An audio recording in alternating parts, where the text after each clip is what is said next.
भाई रात है और सुबह हो रहा है, कितना अंतर हो गया ना। तूफान आया था चला गया, कितना अंतर हो गया।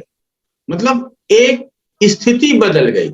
उसी तरह से दशा जब परिवर्तन होता है तो वो एक स्थिति जो बनी थी 20 साल से शुक्र की दशा चला आ रहा था, अब वो जा रहा है, तो पहले से ही हलचल शुरू हो जाता है।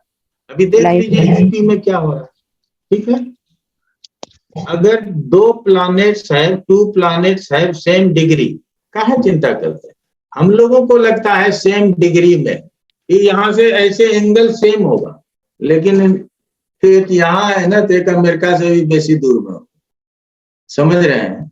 तो इस दोनों के प्रभाव में अंतर आ सकता है, इसीलिए ग्रह युद्ध 1 डिग्री के अंतर तक पढ़ाया जाता है, उससे ज्यादा नहीं। जरा सा हिला नहीं कि ये, फिर हम ब्रह्मांड की दूरी समझ सकते हैं ना। वहां जरा सा परिवर्तन मतलब बहुत बड़ा परिवर्तन, हमारे लिए थोड़ा सा 1 डिग्री, लेकिन उसके लिए बहुत बड़ा परिवर्तन, क्योंकि एक दूसरे से बहुत दूर है, सबका अपना एक्सिस अलग है, सबका एक दूसरे से दूरी अलग है। तो इसीलिए 1 डिग्री और सेम डिग्री, इसको ग्रह युद्ध में ही लेकर के चलिए। सेकेंड में भी यदि आंसर निकल आता है हारा जीता, तो उसी तरह से मान करके चलेंगे। यहाँ रिजल्ट में प्रभाव आता है, अर्थात जो हारेगा उसका रिजल्ट कम होगा, और हम क्या कहते हैं, जो हारेगा उसका रिजल्ट जीतने वाला दे, ठीक है। जैसे कि सुग्रीव के पत्नी को वाली ने हर लिया, जबरदस्ती अपने काबू में रखा, तो महारानी बना के रखा, रिजल्ट वो कर रहा था, नौकरानी बना के नहीं रखा। ये एक साधारण सा उदाहरण है कि प्लैनेट पोजीशन में जब हम चलते हैं तो सिर्फ डिग्री नहीं, डिस्टेंस को भी ध्यान में रखना चाहिए। और जब हम उस स्थिति में जाते हैं तब कोई रिजल्ट ही नहीं करेगा, तब तो बड़ा मुश्किल हो जाएगा। तो ऐसा नहीं मानते हुए हार जीत तय कर लेते हैं। अब जो हारा है, अगर उसको कठिनाई के साथ जीवन यापन करना पड़ रहा है, हम लोग गुलाम रह के देखे हैं, हम तो आजादी में पैदा हुए, बहुत लोग 47 के पहले पैदा हुए होंगे, तुमको पता होगा, लेकिन हमको तो लगता है कि वही उसी समय में ज्यादा मौज होगा। अभी हम लोग ज्यादा कष्ट में हैं, ठीक है ना। इतना टैक्स लगा दिया है सरकार की, दिमाग खराब हो गया। पहले इतना टैक्स नहीं लगता था, गेहूं वेहूं सुनते लेता था अंग्रेज, पैसा वैसा नहीं लेता था उतना, ठीक है ना। तो अब तो सीधा पैसा मांगता है मोदी, इधर भी दो उधर भी दो, जो कमाए हैं सब दे दो, और 5 किलो आटा और चावल लेके जाओ और खाना खाओ। बड़ा प्रॉब्लम है हिंदुस्तान में। ये क्लियर हुआ आपका रोहित जी। पिताजी की इच्छा कैसे देखें बेटे की कुंडली से, आप अपनी इच्छा कैसे देखते हैं? वो भी एक समस्या है सर, वो भी नहीं जा रहा है, ये बताइए। पंचम से देखिए, इच्छाएं अनंत होती हैं, ठीक है। आप अपनी इच्छा, और इच्छा मन के ऊपर डिपेंड करता है ना। हमारी इच्छा हो रही है क्या, घूमने जाएं, पैसा भी होना चाहिए, तभी तो इच्छा की पूर्ति होगी। इच्छा होने से तो कुछ होगा नहीं। तो इच्छा हमेशा हो सकता है वो आपके चंचल मन के कारण है, अर्थात चंद्रमा के कारण है, लेकिन उसकी पूर्ति के लिए यदि परिश्रम है तो फिर वो धन से ही संभव, और किसी चीज से संभव नहीं है। तो पिता के लिए जब देखना होगा तो नवम को सूर्य से नवम को लगन में लगाइए, फिर चंद्रमा कहाँ गया और धन की स्थिति कैसी है, उससे इच्छा और अनिच्छा को समझिए।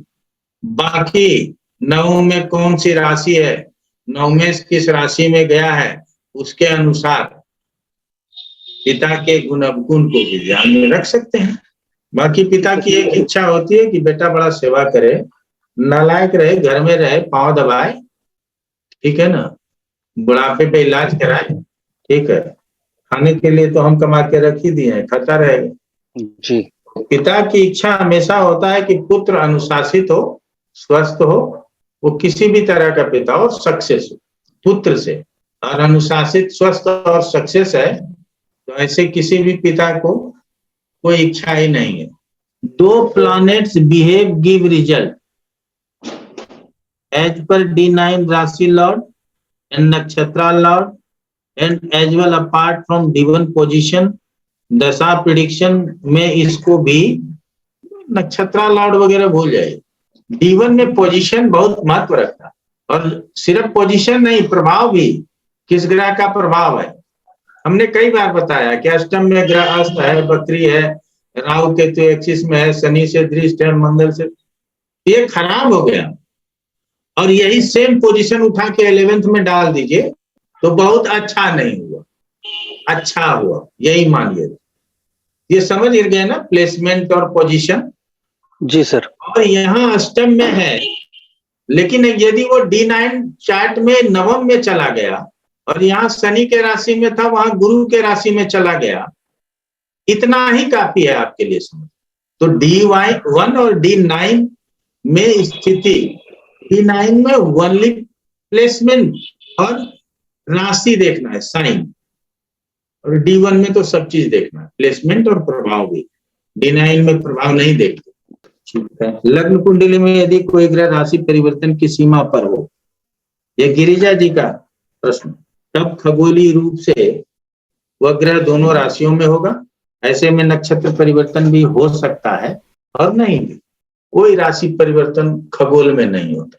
खगोल में कोई राशि परिवर्तन नहीं होता। खगोल का मतलब ये ना ब्रह्मांड में जी, वहां कोई नंबर नहीं लिखा 7 8, समझ गए ना। हमारे समझने के लिए हम उसके स्थिति और गुण के अनुसार हम बंटवारा किए हुए हैं। हमने किया है, हमको यदि कोई भी चीज समझना है, जैसे आप कोरोना के लिए रिसर्च करके मेडिसिन निकाल, तो हमने ये काम किया हुआ है कि हम इसको ऐसे स्थिति में परिवर्तन समझेंगे, ऐसे स्थिति में शत्रु का समझेंगे, ऐसे स्थिति में अस्त समझेंगे, ऐसे स्थिति में वक्री समझेंगे। क्यों अस्त होगा कोई? समझ रहे हैं ना। तो ये इतना भी कंडीशनल है, ये सब हमारे समझने के लिए, हम उसका प्रभाव रिजल्ट पे लेते।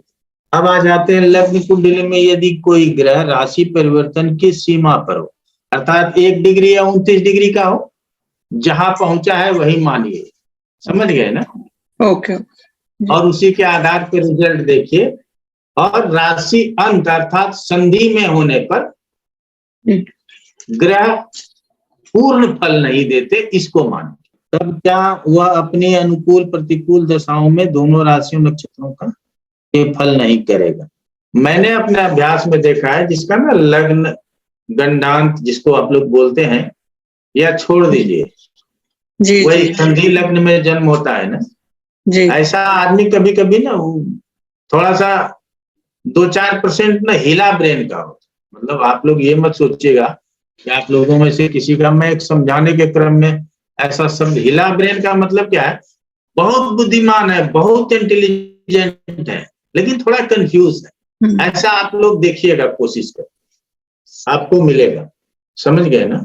IAS की तैयारी करने वाला लड़का हमारा मित्र है, बहुत अच्छा इंटेलिजेंट था, और पिता की मृत्यु हुई, पिता अच्छे पद पर थे, तैयारी छोड़ करके नौकरी ज्वाइन कर ली, और इंटेलिजेंट, बहुत इंटेलिजेंट। तो जिला में कोई भी DM आएगा तो उसको अपने पास बुला लेगा, लेकिन अब तो DM नहीं हो सकता, वो कुछ नहीं है, बस यही गंडांत है। इतने में समझ लीजिए कि कितना हिल गए। तो चलिए आगे आप लोगों को प्रैक्टिस में ये सब चीज और समझ में आए। यदि करेगा तो क्या हम यह मान लें कि ग्रह जीवन भर खुद से 12वें के फल देने को भी तत्पर रहेगा? ना, ये सब मत सोचिए। ऐसे ग्रहों को जन्म कुंडली में उतना अच्छा न माना। हाँ, ये मान सकते, ये आप कह सकते हैं कि बहुत अच्छा नहीं। जब पूर्ण फल नहीं करेगा तो उपाय स्वरूप ग्रहों से संबंधित मंदिरों में जाने की सलाह देना कहाँ तक उचित है? पूरा उचित। उपाय के स्वरूप दीजिए या न दीजिए, आदमी का थोड़ा श्रद्धा बढ़ा रहे, ठीक है ना, मंदिर जाए हैं। आपको मैं बस एक ही प्रश्न यहाँ पे आपके लिए एक उत्तर देता हूं। आप जब शादी के फंक्शन में जाते हो तो आपका मूड और माहौल अलग होता है, और आप किसी के घर डेथ में चले गए हो तो आपका मूड और माहौल अलग होता है। इंसान आप हो, न शादी आपकी थी न मरे आप थे, या आपके घर वाले? शादी किसी और की थी, आप तो वहां एक अतिथि थे। मरा भी कोई और था, आप तो वहां दर्शनार्थी थे। फिर आपके ऊपर प्रभाव होता है ना। तो उसी तरह से मंदिर जाने के बाद हम जैसे ही चलते हैं ना, तो हम पॉजिटिव होते जाते, समझ गए। और वहां एक विश्वास होता है कि शायद हमारा काम तो होगा ही, हम आ गए हैं मंदिर में, हम भगवान से प्रार्थना कर दिए, और विश्वास ही आपका सबसे बड़ा संबल है।